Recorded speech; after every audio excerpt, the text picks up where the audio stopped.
देखना कि middle corridor बने, और उसमें आप मान के चलिए ये तय है कि पाकिस्तान का रोल होगा, क्योंकि पाकिस्तान अज़रबैजान के साथ भी रिश्ते हैं, उनके टर्की के साथ भी रिश्ते हैं, और जैसे मैंने कहा कि उन्होंने JF-17 उनको अब वो बेच रहे हैं, तो उनकी फिजिकल प्रेजेंस भी होगी। ये सब कुछ हो रहा है। साथ साथ जो कजाकिस्तान है, उन्होंने इन प्रिंसिपल जो अब्राहम एकॉर्ड है वो भी साइन कर दिया है, करने वाले हैं इजराइल के साथ, मतलब शांति चाहते हैं। तो अब्राहम एकॉर्ड जो होता था सीमित मिडिल ईस्ट तक, अब वो सेंट्रल एशिया तक भी चला गया है। सीमित था पहले ये सिर्फ अरब कंट्रीज तक, तो ये प्रोफाइल बढ़ गई पाकिस्तान की। साथ साथ क्या हुआ है कि इंडोनेशिया खरीद रहा था रफाल जेट, अब उन्होंने अपना मन बदल लिया है और अब वो बातचीत चल रही है, वो खरीदना चाहते हैं चाइनीज के 40 J-10C। ये वही जहाज है जिसको कि पाकिस्तान एयरफोर्स ने ऑपरेशन सिंदूर में इस्तेमाल किया था। तो कहने का मतलब ये है, जो हमारे आर्मी चीफ जिसको बोल रहे हैं ट्रेलर था, देखिए उससे क्या क्या हुआ है।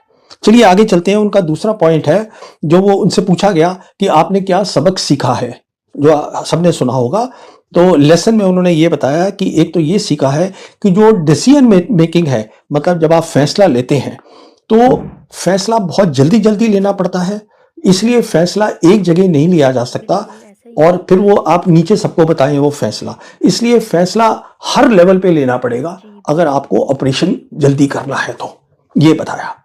अब देखिए दिक्कत कहाँ आई होगी, सोचने की बात है। अगर आर्मी चीफ ये कह रहे हैं तो ये बहुत सीधी सी बात है कि ऑपरेशन सिंदूर में फैसले जो थे वो टॉप लेवल पे एक जगह लिए जा रहे थे। पॉलिटिकल लीडरशिप की इन्वॉल्वमेंट थी और chief of defence staff general Anil Chauhan की इन्वॉल्वमेंट थी, वो तो हम जानते ही हैं ट्राई सर्विस ऑपरेशन के अंदर। और देखा जाए तो CDS का कोई ऑपरेशन रोल है ही नहीं, वो सिर्फ एडवाइजर होने चाहिए थे प्रधानमंत्री के। तो आर्मी चीफ जो ये कह रहे हैं वो ये है कि अब हम चाहते हैं कि ये डिसीजन मेकिंग नीचे के लेवल पे भी हो।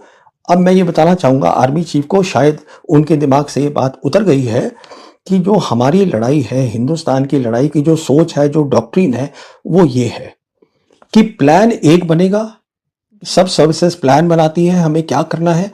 उसके बाद क्या होता है, जैसे अगर लैंड की लड़ाई है तो आर्मी और एयरफोर्स उनकी अलग अलग काबिलियत है, तो वो अपनी अलग काम करते हैं और कोऑर्डिनेट करते हैं उसमें ऐसा। और डिसीजन मेकिंग जब वो कोऑर्डिनेट करते हैं, वो अपनी सर्विस में तय करते हैं कैसे करना है, और ये इसके लिए SOP जिसे हम कहते हैं स्टैंडर्ड ऑपरेटिंग प्रोसीजर सब बने हुए हैं, सब जानते हैं। अब क्योंकि आप उल्टा काम करना चाहते हैं, इसलिए आपको ये डिसीजन मेकिंग की दिक्कत आ रही है। अगला पॉइंट इनका लेते हैं। अगला पॉइंट ये कह रहे हैं कि हमने ये सबक सीखा है कि इंटीग्रेशन होना जरूरी है। इंटीग्रेशन आर्मी का, एयरफोर्स का, CAPF का। CAPF होता है सेंट्रल आर्म्ड पुलिस फोर्स। इसमें क्या है, वो CRPF आती है, BSF आती है, ये जितने भी ये पुलिस फोर्सेस हैं होम मिनिस्ट्री के अंडर, ये सब उसमें आती है। स्पेस वो कहते हैं, साइबर, ये सब होना चाहिए।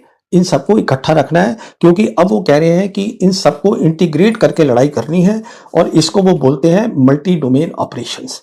अब मैं दो बातें यहां बताना चाहूंगा आर्मी चीफ को। पहली बात, ये CAPF जो है इसका कोई रोल नहीं है मल्टी डोमेन ऑपरेशन में, बिल्कुल, क्योंकि CAPF जो है वो सिक्योरिटी उनका काम है, डिफेंस नहीं है, वो होम मिनिस्ट्री के अंडर में आती है। जहां तक डिफेंस का ताल्लुक है, मल्टी डोमेन ऑपरेशन डिफेंस का ऑपरेशन है।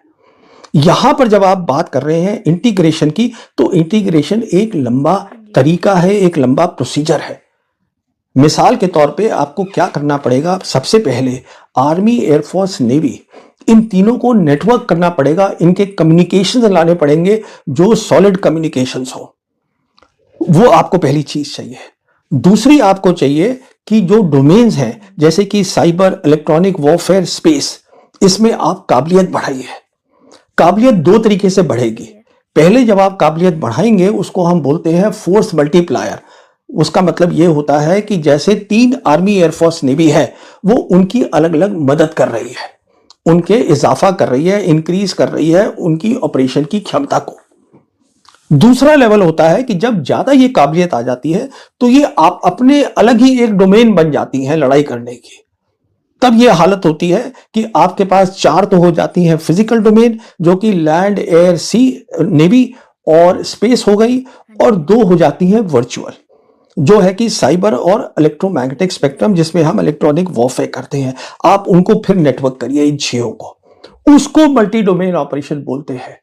तो जो आज आर्मी चीफ बोल रहे हैं इंटीग्रेशन की, ये मल्टी डोमेन ऑपरेशन लंबा काम है, इसके लिए आपको शांति चाहिए, और इसके बाद आप बात करिएगा थिएटराइजेशन की, कि क्या थिएटराइजेशन की जरूरत है, उसकी क्या शेप होगी। तो ये प्रोसीजर है। अब नेक्स्ट देखिए आर्मी चीफ क्या बोल रहे हैं। वो ये कह रहे हैं कि ये जो थी ट्रेलर, ये तो 88 घंटे चला। अब हम जानते नहीं है कि जब अगला ऑपरेशन सिंदूर 2 हो तो वो 4 दिन चलेगा, कितने दिन चलेगा, 4 महीने चलेगा कि 4 साल चलेगा। वो कह रहे हैं हम जानते नहीं है। इसमें बिल्कुल साफ बात है कितने दिन चलेगा, इसमें क्या जानना है आपको। और ये सिंदूर से साफ तो सामने आ चुका है। जो लड़ाई सिंदूर 2 होगी वो एक फुल स्केल वॉर होगी, जिसकी तैयारी पाकिस्तान कर रहा है, और इसमें मैं वीडियो ऑलरेडी कर चुका हूं। वो 7 या दिन में खत्म हो जाएगी। वो डिसाइसिव वॉर होगी, उसमें फैसला होगा, और वो एक बहुत इंटेंस वॉर होगी। इसका मतलब है उसमें जो असला है वो बहुत तेजी से इस्तेमाल होगा। मैं ये सब क्यों कह रहा हूं? वो इसलिए कह रहा हूं कि पाकिस्तान का हमने सिंदूर में देखा, हिंदुस्तान की फौज के ऊपर तीनों एरिया में वो थोड़े बेहतर दिखे। उसका कारण उसका ये है, जहां तक स्पेस का ताल्लुक है, स्पेस का बहुत इंपॉर्टेंट रोल होता है। स्पेस का देखिए, एक तो होता है सर्विलेंस, उससे ज्यादा क्या होता है, जब आप मिसाइल फायरिंग करते हैं तो स्पेस मदद करती है एक्यूरेसी ऑफ द मिसाइल में। इस समय 2 सिस्टम है जो इसमें कामयाब होंगे। एक तो है जीपीएस अमेरिका का, और दूसरा है बेदू चाइना का। बेदू जो है वो ज्यादा एडवांस्ड है जीपीएस से, ये सभी जानते हैं। और बेदू जो है वो डायरेक्ट मदद कर रहा है पाकिस्तान मिलिट्री की, उनके वहां ग्राउंड स्टेशन लगे हुए हैं।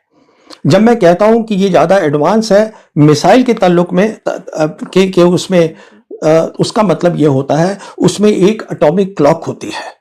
उसकी एटॉमिक क्लॉक जो है वो एग्जैक्ट टाइमिंग देती है, क्या कहां कब आपको कैसे मिसाइल, उसकी डिटेल्स है, उनकी ज्यादा बेहतर है। ये सब जानते हैं बेदू की जीपीएस से। अच्छा, हमारी डिपेंडेंसी जो है वो जीपीएस के ऊपर है मिसाइल फायर करने की। अब मान लीजिए जैसे ट्रंप साहब, प्रेसिडेंट ट्रंप नाराज थे इंडिया से, अगर मान लीजिए वो बंद कर देते जीपीएस, तो हम क्या करते? कहने का मतलब ये है, हमारा अभी जो सिस्टम है, हमारा अपना जो है सिस्टम, वो अभी इतना ज्यादा कामयाब नहीं है, और सब जानते हैं इस बात को। मैं इस पर ज्यादा और टिप्पणी नहीं करना चाहता हूं। जहां तक इलेक्ट्रॉनिक वॉरफेयर का ताल्लुक है, उन्होंने दिखाया है उनकी बेहतर है।